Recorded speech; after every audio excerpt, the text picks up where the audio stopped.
Welcome to Shatter. Support the channel by liking, commenting, and subscribing. I promise even more interesting stories. It happened in front of 7 people. Dinner party. Her friends. Our apartment. A wine glass in every hand. A little jazz playing in the background. Something curated to feel effortless. She sat across from me at the table, glowing, laughing harder than the joke deserved. And then it came out. Yeah, my ex was bigger, stronger, smarter, honestly. But it's not always about that, right? Silence. Not shocked silence, amused. Like I was part of some charming inside joke. A harmless roast. I smiled. That kind of smile you use to stop yourself from flipping the table. She didn't even look at me when she said it. Someone laughed. Another raised an eyebrow. I caught one guy glance at me, waiting to see if I'd react. I didn't. Because that's the first rule in humiliation, you don't feed it. But something inside me shifted. Not rage. Not pain. Detachment. She thought it was funny. She thought it was clever, maybe even empowering. To throw my name into the fire and act like it was just a flicker. Like I wouldn't burn with it. The party ended around midnight. People left. Someone spilled wine on the carpet. She kissed my cheek as she cleared plates, totally unaware that something irreversible had just happened. She'd crossed a line. Not by bringing up her ex, but by thinking I wasn't man enough to feel it and dangerous enough to do something about it. I didn't say a word. I didn't sleep that night either. Instead, I sat on the couch in the dark, replaying every moment I'd ignored. Every time she made a comparison. Every time she laughed at a story that wasn't ours. Every time she spoke of the past like it was the standard. And me? I was just the placeholder. The nice guy with potential. But here's the thing about nice guys, they don't stay nice. Not when you make them feel invisible. She woke up around 8 a.m., wandered into the kitchen in my t-shirt, yawning like she hadn't detonated something the night before. Asked if I wanted coffee. I said I was heading out. She didn't ask where. And that silence? That disinterest? That's when I knew. She didn't think I'd ever leave. And that's why I had to. Because it's not always the scream that ends things. Sometimes, it's the quiet walk to the door. And the sound of it closing, for good. She thought it was over the moment the party ended. Like some awkward slip of the tongue at a wedding toast. Forgettable. But it wasn't. It was precise. Calculated in that careless way people sharpen their words before they realize they've drawn blood. The next morning, I didn't bring it up. Not out of fear. Out of strategy. You don't confront someone who's trying to provoke you. You observe them. You learn how far they'll go when they think you won't leave. She hummed in the shower. Sent me a meme. Laughed at her own text. Not once did she ask if I was okay. Not once did she acknowledge what she said. And that told me everything I needed to know. That evening, I opened a new browser window. Rented a short-term apartment under a different name. Downtown. High floor. No memories. Just clean walls and distance. I transferred part of my savings to a new bank. Not all at once. Slowly. Quietly. Like dripping poison into a cup you no longer plan to drink from. She was in the living room watching a show we used to love. I passed by her once, and she smiled without looking up. Just said, "Hey, babe." I didn't answer. That's when I knew she didn't even notice the silence. She was too used to my presence being automatic. That night, while she slept, I took photos of documents. My birth certificate, insurance, bank info. Nothing dramatic, just the bones of a man who'd stopped being optional. 2 days later, I scheduled time off work. Told my team I needed space. No one questioned it. I'd always been reliable. No drama. That makes your absence even more haunting. I watched her scroll Instagram while we ate dinner. She laughed at a DM, tilted the screen away like I wasn't supposed to see it. I didn't ask. Because I didn't care what it said. Not anymore. I cared that she assumed I still wanted to know. The real shift happened in my mind, not in my actions. Because when a man finally accepts that he's been chosen for convenience instead of love, he stops negotiating. He starts preparing. That week, she mentioned her ex again. Offhand. Like it meant nothing. Some story about how he once fixed her car in like 5 minutes. I nodded. Let her finish. She didn't see the way I stopped blinking. Didn't notice that I was gone already. Mentally relocating to a place where her voice wouldn't reach. The difference between pain and clarity is just one moment. And for me, it was sitting across from a woman who thought she'd won a game I never agreed to play. She compared me to a ghost. So I became one. But not before I made sure she'd feel the absence. Not as a punishment. As a consequence. Because some lessons don't come with a warning. They come with a door that never opens again. There's a moment in every relationship where you stop listening to what's being said and start watching what's not. I started to track the patterns. Not to catch her, to confirm what I already knew. It wasn't about cheating. Not directly. It was about energy. Where she placed it. Where she withheld it. And who she was when she thought I wasn't watching.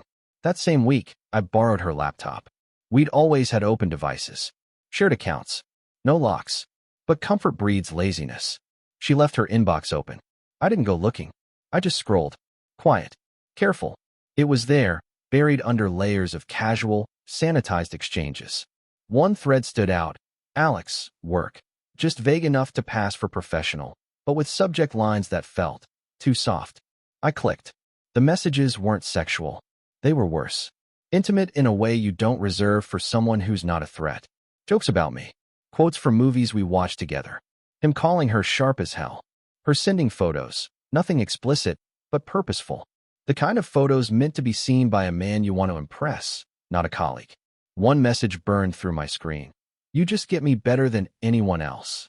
She never said that to me. Not even once. I took screenshots. Transferred them to a hidden drive. Not for revenge. For clarity. Because when someone swears they haven't crossed a line, sometimes you need to prove to yourself that the line was never yours to begin with. Later that night, she came to bed humming again. Slipped beside me like nothing had changed. I turned off the light. And in the dark, I planned my exit. Not loud. Not fast. But irreversible.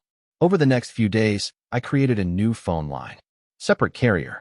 Set up a forwarding number that would only reach people I chose. I deleted every shared playlist. Removed myself from her cloud backups. Unlinked my devices. Wiped my browser log. Digitally, I started to vanish. She didn't notice. Because she never thought to look. She was too busy being admired by someone else. Too convinced that I'd stay no matter how small I became in her life. But the irony? She had made me invisible long before I started to disappear. And now I was turning it into an art form. Every move I made was surgical. No rage. No confrontation. Just subtraction. The kind of subtraction that doesn't ask for attention. Because I didn't want her to feel hurt. I wanted her to feel absence. The kind that creeps in slowly. The kind you don't recognize until it's permanent. I wasn't preparing to leave a relationship. I was preparing to erase myself from her world so cleanly, she'd question if I was ever really there. And when she finally realized what she'd done, it would be too late to stop what had already started. Because I wasn't documenting proof for an argument. I was building a blueprint for my escape. It happened on a Thursday. Quiet. Clean. She was at a late yoga class. One of those candle-lit ones she always posted about, tagging locations like breadcrumbs for someone else to follow. That was the night I moved out. Not with a suitcase. With intention. Everything I needed had already been duplicated. IDs. Keys. Financial records. I didn't pack bags. I removed them, one item at a time over 2 weeks. An old hoodie here. A laptop charger there. Nothing dramatic. Nothing that would spark questions. The apartment looked untouched. But I was already gone. That evening, while she stretched in dim lighting under soft spa music, I wiped the last fingerprints off my side of the bathroom mirror. Emptied the drawer. Left the toothbrush holder with one brush. Hers. I didn't leave a note. I didn't know her one. Before I locked the door for the last time, I stood in the living room and looked around. The furniture we chose. The art she picked. The coffee table with a scratch from that night. She dropped a wine glass during an argument and laughed like it was nothing. Everything still in place. Except me. I stepped into the hallway and didn't look back. By the time she came home, I was already at the new place. Small. Minimal. My name on the lease. No shared memories. No ghosts in the walls. My phone stayed off that night. She didn't call at first, probably thought I was out late, or being dramatic. But by midnight, her tone changed. Missed calls. Messages. Where are you? Are you okay? Call me, please. I didn't answer. Because my silence wasn't a tactic. It was a verdict. By morning, her text shifted. Less concern, more confusion. Then frustration. Did you leave? What is this? Say something. I didn't. Instead, I blocked her on every platform. Phone, email, socials, shared calendars, streaming accounts, even the food delivery app. She didn't lose me. She lost access. And that's what broke her first. Not the emptiness of the apartment, but the realization that she couldn't reach the man who had always been one text away. I heard from mutual friends that she started asking around. Anyone seen him? He moved out. Why wouldn't he tell me? She played the victim well. Confused, tearful, but not remorseful. Because it's easy to cry when you realize the mirror no longer reflects the version of you he once loved.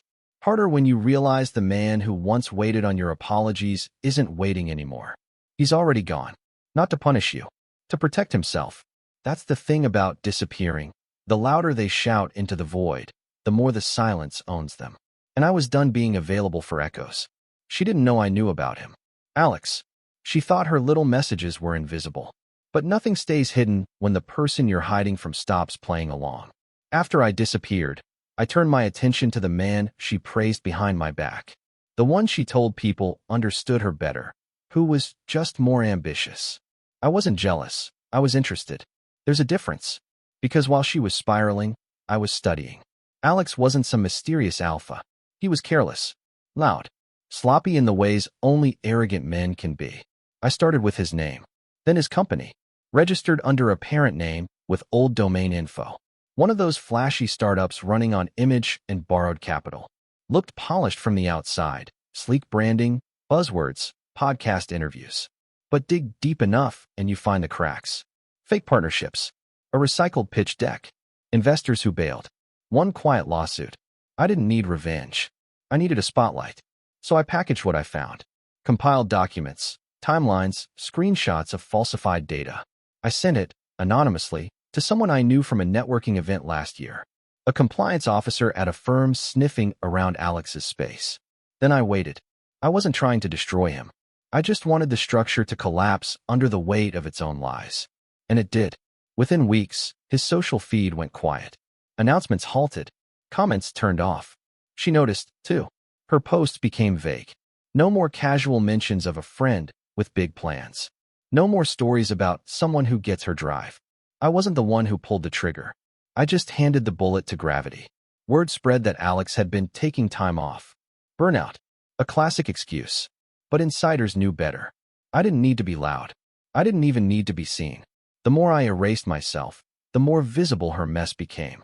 And it shook her.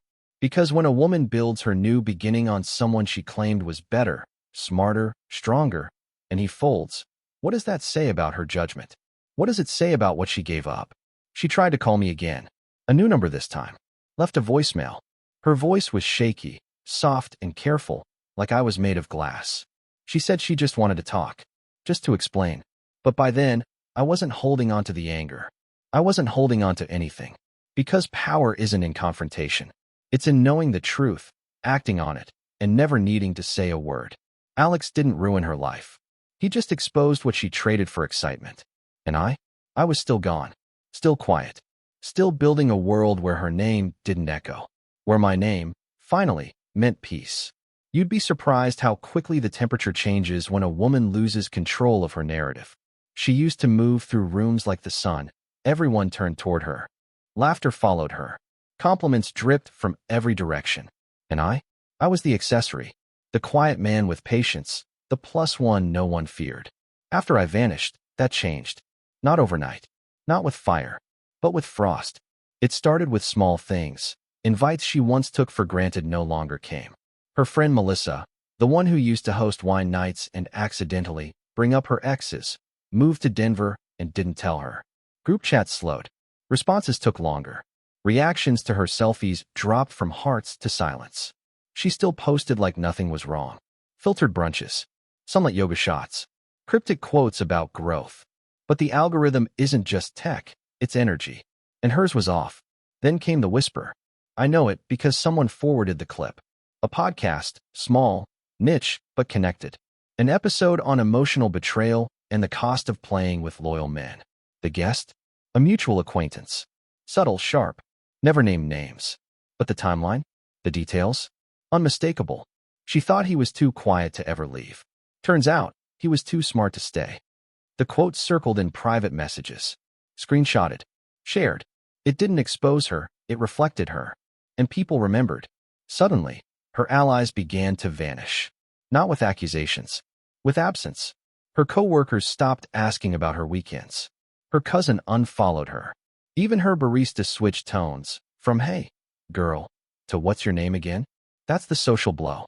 It doesn't explode. It erodes. She tried to recover, hosted a dinner, invited old faces. But the chairs stayed empty. Those who came were distracted, half invested. One even asked, "So, where's he now?" With just enough edge to cut through her smile. She didn't have an answer. Because by then, I wasn't just gone. I was untouchable. No scandal. No shouting match. Just a man removed from the equation. And in doing so, revealing the imbalance. That was always her fear, deep down. Not that I'd yell. Not that I'd hurt her. But that I'd leave her to sit in a silence loud enough for others to finally hear what I'd been enduring all along. And now, she was surrounded by people who only saw her now. No past to hide behind. No man to validate her presence. Just her, and the echoes of choices she swore were harmless. I didn't post about it. I didn't gloat. I just lived. And in doing so, I became the one thing she couldn't control. A reputation that healed without her. She never imagined silence could echo that loud. In the weeks that followed the collapse, I didn't reach out. I didn't watch her stories. I didn't ask mutual friends how she was. But I knew. Not through curiosity, through patterns. Because when someone who once walked into every room like they owned it suddenly starts whispering, it means the audience left. She tried to pivot, rebrand herself. First came the fake wellness phase. Crystals, self-help quotes, long captions about healing energy and protecting peace. But none of it landed. Because peace doesn't need a spotlight, and healing doesn't need applause. She sent me another message. This one wasn't an apology. It was a performance. She wrote about finding herself, about how everything that happened was meant to be, how she hoped I was doing well. But the words weren't for me. They were for the image of herself she still clung to. The version that believed she could spin any story, even after the audience stopped clapping. I didn't reply, because true isolation doesn't begin when people leave. It begins when no one believes you anymore. She tried to reconnect with old friends, people we'd known as a couple. But connections built on convenience dissolve fast when you remove the convenience.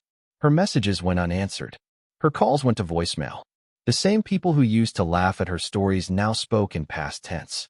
She used to be fun. She was different when she was with him. She changed. One night, I heard from someone I hadn't spoken to in months, a guy I barely knew from our old circle. He said, "She asked if I knew where you were." I didn't say anything. Just thought you'd want to know.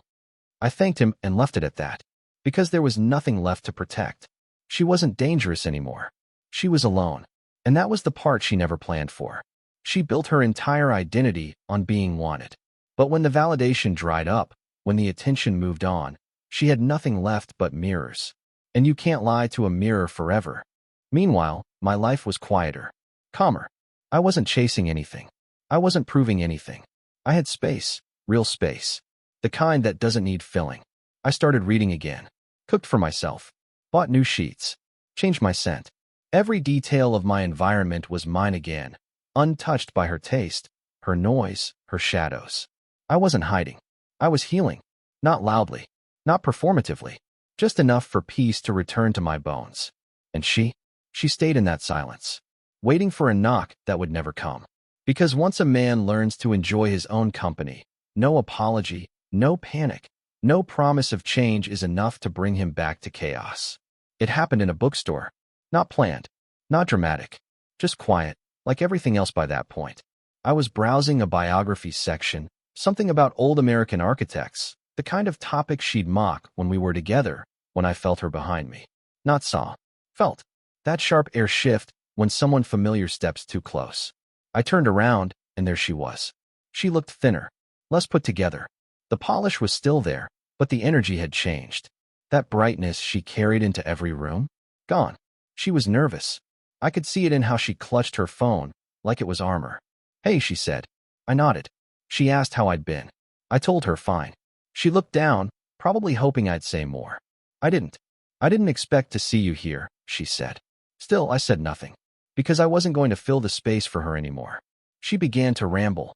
Something about how life had been hard, how she didn't realize how much she'd taken for granted, how she missed our quiet mornings, how no one made her feel as safe. I stayed silent, because this wasn't for me. It was her last performance. She finally paused, took a breath. Then, "I just wish we could talk. For real." I looked at her. Not through her, not past her. At her. And what I saw wasn't the woman I once loved. It was the shadow of her. The aftermath of choices made too many times to be called accidents. So I said, "There's nothing left to say." Her face twitched. She hadn't prepared for that. She came expecting guilt, emotion, maybe even a second chance. But the thing about a man who's already rebuilt himself, he doesn't hand the blueprint to the one who wrecked the foundation. She asked if we could at least get closure. I told her, "You got closure the night I stopped answering." That was it. No raised voices. No tears. Just stillness. A few feet away, a couple flipped through a cookbook, laughing quietly. Life continued around us, indifferent. She didn't know what to do next. She stood there, hoping I'd throw her a rope. But I had nothing left to offer. Because you don't rescue someone from a storm they created and called exciting. I turned, walked toward the register. Behind me, her breath caught. Not a sob, not a scream, just the sound of someone realizing the chapter was over and the author wasn't coming back. She wasn't losing me in that moment. She lost me months ago. This was just the echo, and echoes don't answer. After that day in the bookstore, she didn't reach out again. Not because she understood, but because the silence finally grew louder than her ego. I heard from a mutual acquaintance, one of those people who always seem to live in group chats more than reality. He told me she was unraveling. Not publicly, not theatrically, just quietly falling apart in the spaces where her control used to live. She stopped showing up to work on time, took more sick days, got reprimanded for snapping at a coworker during a team call.